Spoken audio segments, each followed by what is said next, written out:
ስለሚቆርጥ ነው የቆረጥኩት። አሁንም ይቀጥላለሁ። አዳምጡ። አንደኛ ጴጥሮስ ምዕራፍ 2 ቁጥር 22 እስከ 25 ስለ እናንተ መከራም ተቀብለዋል፣ ኃጢአትንም አላደረገም፣ ተንኮልም በአፍ አልተገኘበትም፣ ሲሰደባት መልሶ አልተሰደበም፣ መከራም ሲቀበል አልተያዘም። ነገር ግን በጽድቅ ለሚፈርዱ ራሱንም አሳልፎ ተሰጥቷልና ለኃጢአት ልንሞት ለጽድቅ እንኖር እርሱ ራሱን በሥጋ በተገረፈው ቁስል ተፈወሳችሁ። አንደኛ ጴጥሮስ ምዕራፍ 5 ቁጥር 5 እግዚአብሔር ትዕቢተኞችን ይቃወማል፣ ለትሕትና ግን ጸጋን ይሰጣል። ሁለተኛ ጴጥሮስ ምዕራፍ 3 ቁጥር 10 የጌታን ቀን ግን እንደ ሌባ ይመጣል። አንደኛ መልእክት ምዕራፍ 1 ቁጥር 7 የልጁ የኢየሱስ ክርስቶስ ደም ከኃጢአት ሁሉ ያነጻል። አንደኛ መልእክት ምዕራፍ 4 ቁጥር 20 የሚታውን ወንድምን የማይወድ የማታውን እግዚአብሔርን ሊወድ እንዴት ይችላል? አንደኛ መልእክት ምዕራፍ 5 ቁጥር 12 ልጅ ያለው ሕይወት አለ፣ የእግዚአብሔር ልጅ የሌለ ሕይወት የለም። ቁጥር 19 ከእግዚአብሔር እንደሆነን ዓለም በሙሉ በክፉ እንደታዘኝ እናውቃለን። አንደኛ ቆሮንቶስ ምዕራፍ 1 ቁጥር 18 የመስቀሉ ቃል ለሚጠፉት ሞኝነት ነው፣ ለእኛ ለማዳን ግን የእግዚአብሔር ኃይል ነው። ቁጥር 23 እኛ ግን የተሰቀለውን ክርስቶስን እንሰብካለን።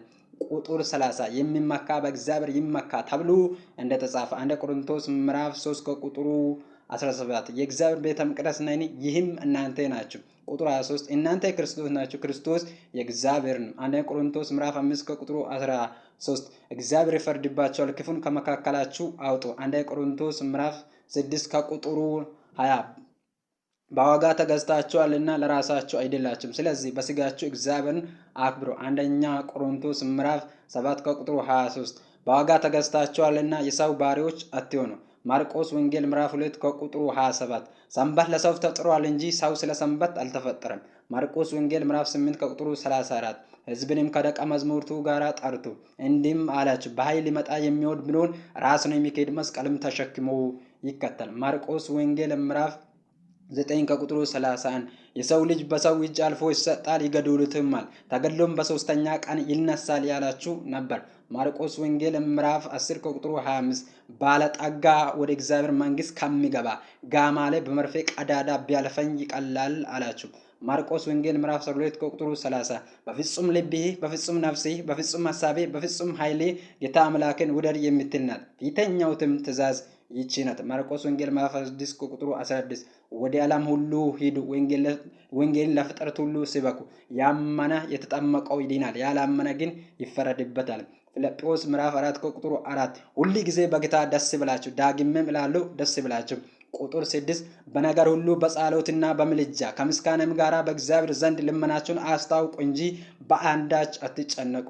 ቆላስይስ ምዕራፍ 1 ቁጥር 23 ይህንም ተመሰርታችሁ ተደላድላችሁ ከወንጌል ተስፋ ሳትናወጡ በሃይማኖት ጸንታችሁ ብትኖሩ ይሆናል። ይህም ወንጌል ከሰማይ በታች ባለው ፍጥረት ሁሉ የተሰበከ ነው። እኔም ጳውሎስ የእርሱም አገልጋይ ሆኖም። ቆላስይስ ምዕራፍ 3 ቁጥር 1 እስከ 4 እንግዲህ ከክርስቶስ ጋር ከተነሳችሁ ክርስቶስ በእግዚአብሔር ቀኝ ተቀምጦ ባለበት በላይ ያለው እሾህ በላይ ያለውን አስቡ እንጂ በምድር ያለው አይደለም። ሞታችኋልና ሕይወታችሁ በእግዚአብሔር ከክርስቶስ ጋር ተሰውሮሃል።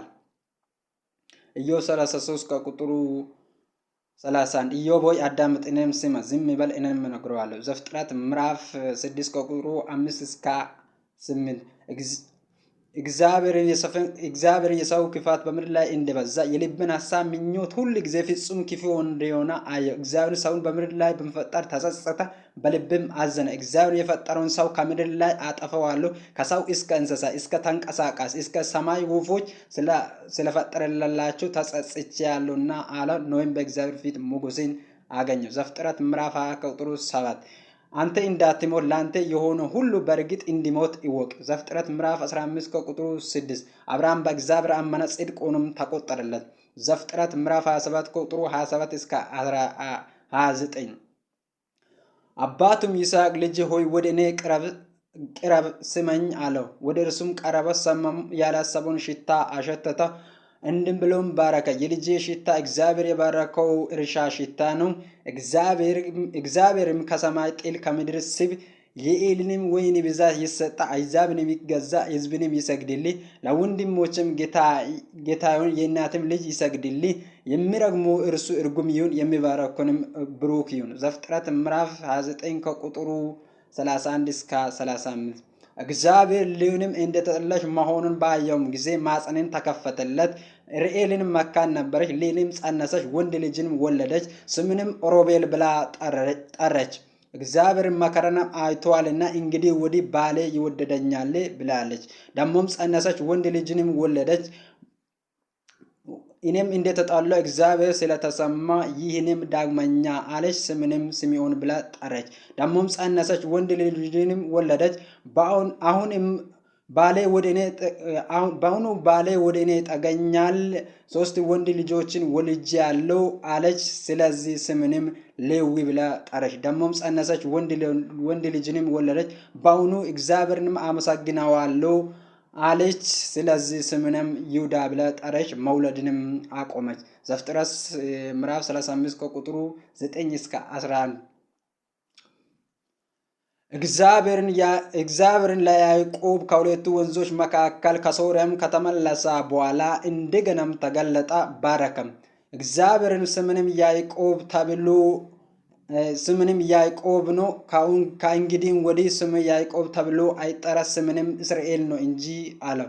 ስምንም እስራኤል ብሎ ጠራ። እግዚአብሔርንም ሁሉንም ቻይ አምላክ እኔ ነኝ፣ ብዙ ታበዙ፣ የሕዝብንም ሕዝብ ህብረትም ከአንተ ይወጣል፣ ነገስታትም ከጉልበቴ ይወጣል።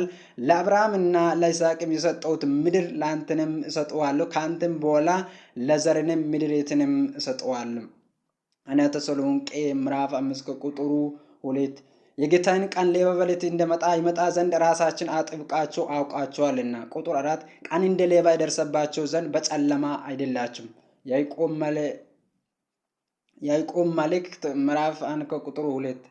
በፈተና የሚጸና ሰው የተባረከ ነው። ቁጥር 15 ምኞት ጸንሳ ኃጢአትን ትወልዳለች፣ ኃጢአት ካደገች በኋላ ሞትን ትወልዳለች። ቁጥር 2 ቃሉን የምታደርጉ ሁኑ እንጂ ራሳችን እየሳታችሁ የምትሰሙ ብቻ አትሁኑ። ያዕቆብ መልእክት ምዕራፍ 5 ከቁጥሩ 9።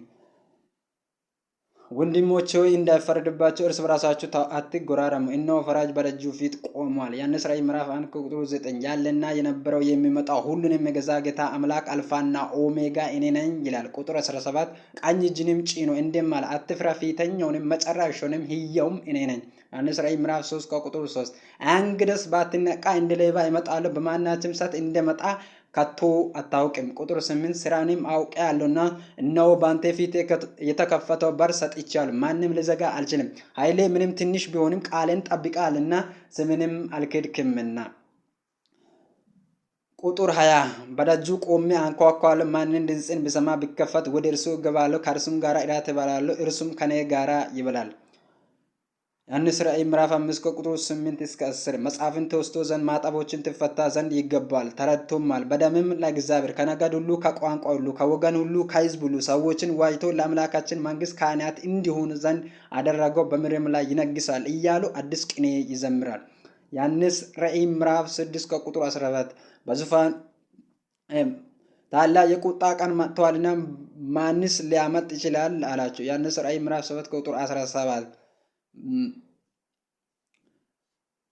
በዙፋኑ ያለው በጎ እረኞች ይሆናልና ወደ ሕይወት ውሃ ምንጭም ይመራቸዋል። እግዚአብሔር እንባችን ሁሉ ከዓይኖቼ ያብሳል። ዮሐንስ ራዕይ ምዕራፍ 15 ቁጥር 3 እና 4። ሁሉንም የምትገዛ ጌታ አምላክ ሆይ ሥራዬ ትልቅና ድንቅ ነው። የአሕዛብን ንጉሥ ሆይ መንገዴ ጽድቅና እውነተኛ ነው። ጌታ ሆይ የሚፈራ ስምን የሚያከብር ምን ነው? አንተ ብቻም ቅዱስ ነህና።